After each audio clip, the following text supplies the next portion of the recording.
Hello, beautiful humans, and welcome to the Mental Wellness Wake Up Show, a weekly podcast where growth minded, creative people come to learn best practices from both spirituality and psychology that create lasting well being.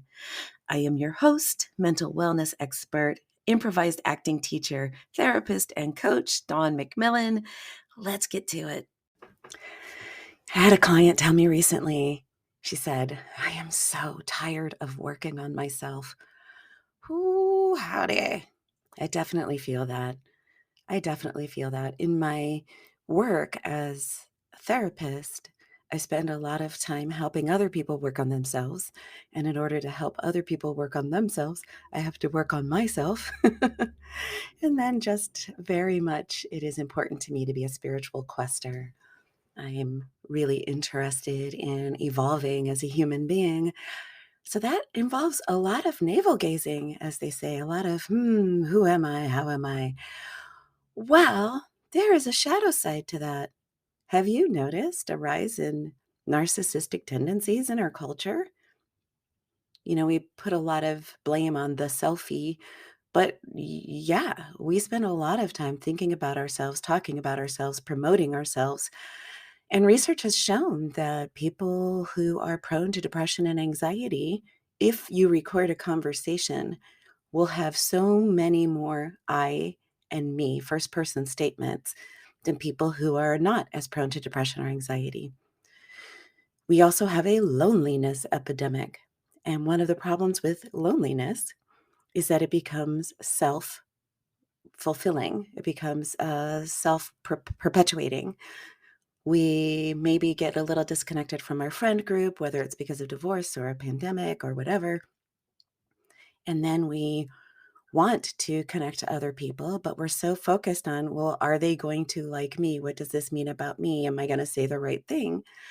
Or other sort of self-referential points of view that it becomes incredibly stressful to go connect with other people. So what if for today we take a break from I, from me, from thinking about ourselves, from worrying about how we look, how we seem, how much attention we are or are not getting, whether our social media is up to snuff or whatever has us focusing on ourselves and wondering if there's something wrong with us or if we're doing it right or any of that. What if we took a break and we focused on something else? So I do want to do the fine print about these cultural social conditioning, especially for people who are assigned female at birth, to sacrifice themselves for others. I was just reading an article about are you sacrificing too much for your partner? So, although in this session with you, I am suggesting that maybe we stop thinking about ourselves quite so much. I don't think that that then requires us to flip over and obsess in a codependent way with getting all up in other people's business. There's a temptation to decide that being a good person means throwing ourselves at other people's problems or ways of life. That has its own downsides. What I am suggesting is something else. But before I tell you about that, can I thank you for being here? It really is amazing. I really appreciate it. And some of you have reached out to let me know that you're listening. And thank you, thank you, thank you for that. If you are sharing the podcast, gold star, A plus, thank you for that.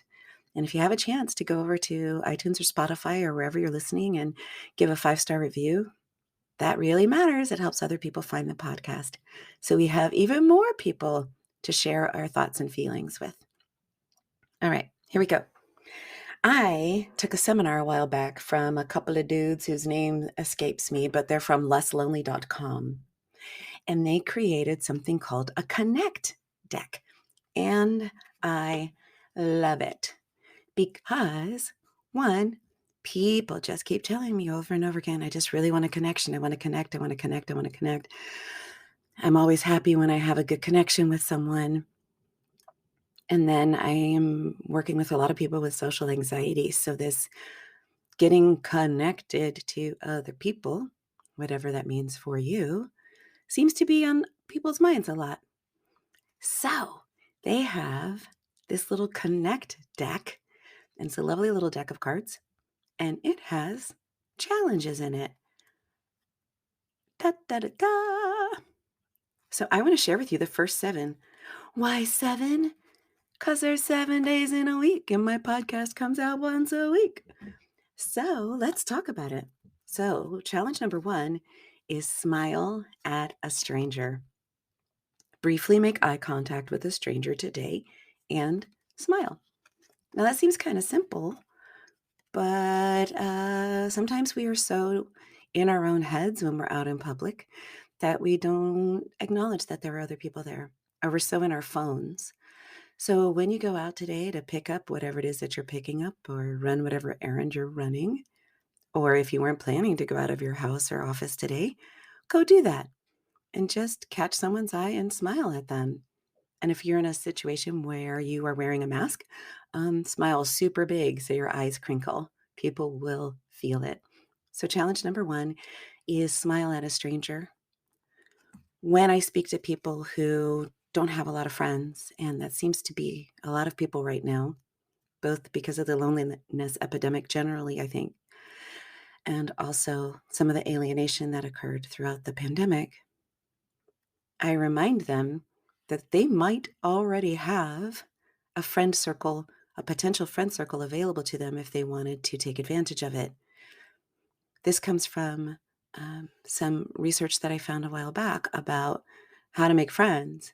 And part of it is pay attention to the people you already know. Strike up a conversation with a coworker or that person that picks up their coffee the same time that you do, or the barista or the person standing in line in front of you at the checkout line, or your friend's friends. Next time you're hanging out with a friend and their friends, maybe chat up the friend of the friend more than the friend. You get what I'm saying. And it all begins with possibly smile at a stranger. So that's number 1. Are you taking notes? Number 2, express gratitude to someone. Tell someone one thing you appreciate about them. Express your heartfelt and personal gratitude via a phone call, handwritten note. What? Yes, people love those. When's the last time you got a handwritten note? Email, text, or during an in-person conversation. What's the other super fun way to do it is to send a voice memo. I had a breach with someone that I really like and respect in our relationship. And when I was trying to repair it, I recorded her a voice memo because I wanted to make sure that the nuances in what I was expressing could be heard. She lives in another state, so doing it in person wasn't an option. And sometimes I find video awkward because you have that like weird sort of thing where you can't actually make eye contact, but you want to make eye contact. And I'm just a very auditory person. So I sent her, I responded to her email, she responded to my email, and then I went and left her a voice message so that she could hear in my tone of voice what I really meant, because I wasn't sure it was coming across in the written word. So call someone, drop a note in the mail. Huh? Go get a postcard from your town and drop it in the mail. One of my friends who lives like 5 minutes away from me went on vacation and sent us all postcards while she was on vacation. It was the cutest thing. Email, text. When you see them, just walk up to them and be, you know what? I really appreciate how you always stop at my desk and say hi to me in the morning. Whatever. Do that. Okay. Number 1, smile at a stranger.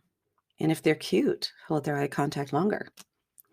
Number 2, express gratitude to someone. Number 3, schedule a lunch. What? Ask somebody to lunch. Meals lower our guard and opens us up for deep connection.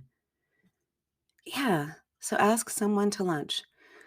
Here's the thing to keep in mind. We have become people. I don't know if this is true everywhere. I'm talking about those of us in the United States of America in 2022, where we have terrible social skills.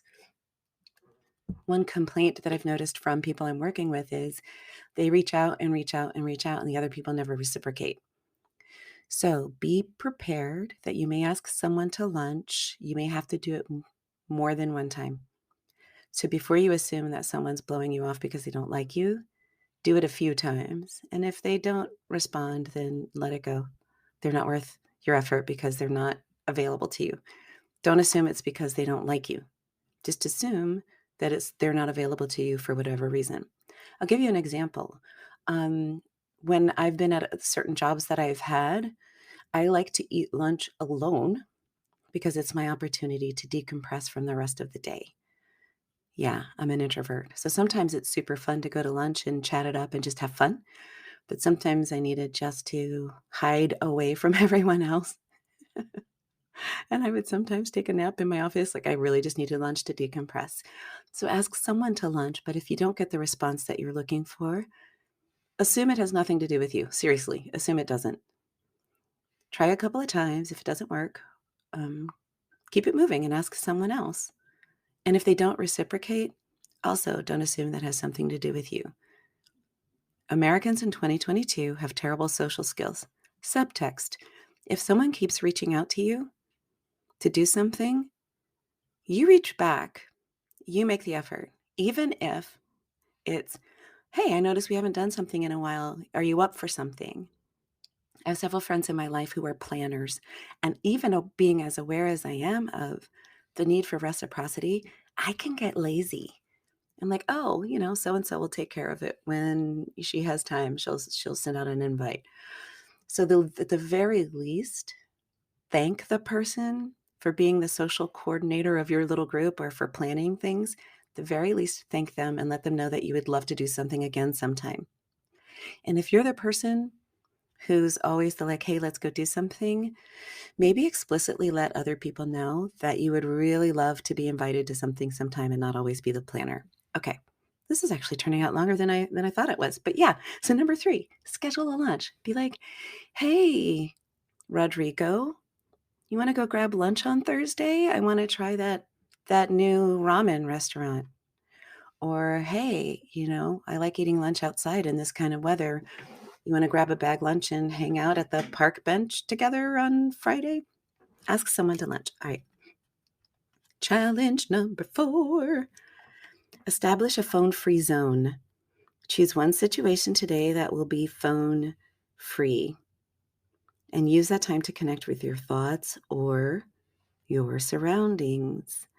Don't let your ability to be still, idle, and present atrophy because of a dependence on technology. So some of the examples they give are make your commute, a meeting, lunch, or the bathroom a phone-free zone today. So yeah, set down your phone and open up your eyes and your ears and your nose and really be fully present to where you are.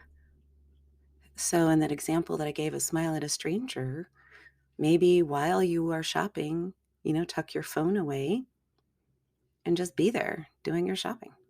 Cool? All right. Number 5, win the introduction race. This one is going to be a real challenge for some of us. But if you do it, I swear to you, you'll be proud of yourself. Be the first person to introduce yourself to someone new at a meeting or social gathering, right? I have one friend who, I joke, knows everyone everywhere. But when I go out with her, she's always like, hi. And then she introduces herself to people and they're grateful. So you be the first person to introduce yourself to someone new at a meeting or social gathering. So just do it, right? You're hanging out in a group, just walk across the room and go, hi, I don't believe I know you. I'm so-and-so. Want to give it a try? I recently had an experience meeting some other neighbors who I'd been waving at, but hadn't actually walked myself across the street to go properly introduce myself because I was being all, I don't know, introvert or shy or whatever I was being. And then my neighbor was hanging out with them, the neighbor that I do know. So I went over to say hi, and then I actually got to meet them. They're delightful. It was fun waving at them, but how much delight did I miss out on because instead of just, hi, smiling, waving from across the street, I didn't actually walk myself over there and go, hey, and then introduce myself. So be the first person to introduce yourself to someone new. Challenge number 6, welcome an interruption. Don't let tasks and deadlines override your relationships. Create the necessary margin and self-permission to say no to the urgent and lean into the important. Now, what that means is in a framework made famous by Stephen Covey, I learned recently, he's not the inventor of it. There are 2 kinds of tasks or experiences, things that are urgent and things that are important. So you can have things that are both urgent and important, things that are neither urgent nor important, things that are urgent but not important, and things that are important but not urgent. So what happens is things that are important but not urgent don't get done because we keep doing things that are urgent, whether they are important or not. Your phone beeping with a text message notification often isn't important, but because it's beeping at us, it feels urgent. So what this is inviting us to do is when someone interrupts us, let's decide that that relationship is important.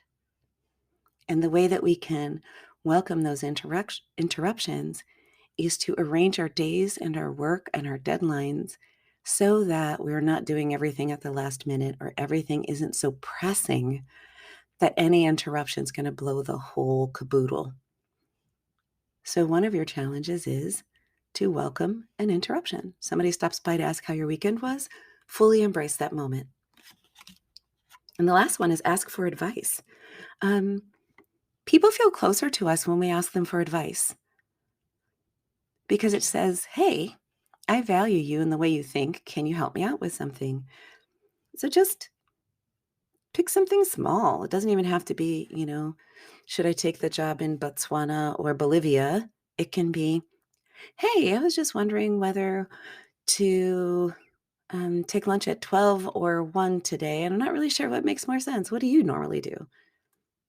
I don't know. You can think of something. So that's it. Simple ways to start connecting with people and maybe make their lives and yours a little richer. So 1, smile at a stranger. 2, express gratitude to someone. 3, schedule a lunch. Ask someone to have lunch with you. 4, establish a phone-free zone. Put the technology away and be where you are. Number 5, intentionally go introduce yourself to people, or at least one person. And there's usually someone who looks really nice. Like look around the room and look at the person who seems like they're either the most nervous, right? Because they're going to be grateful for some help, or who looks the most open. Welcome an interruption and ask for advice.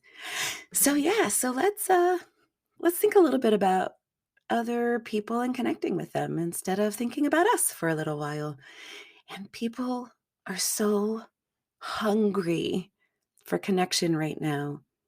So many conversations I am having are really about that, are really about feeling isolated, feeling lonely, feeling disconnected, or over relying on people's romantic partners, putting too much pressure on that relationship because it's kind of the only one that they have and their families are kind of dysfunctional. Whatever the cause, the answer is you.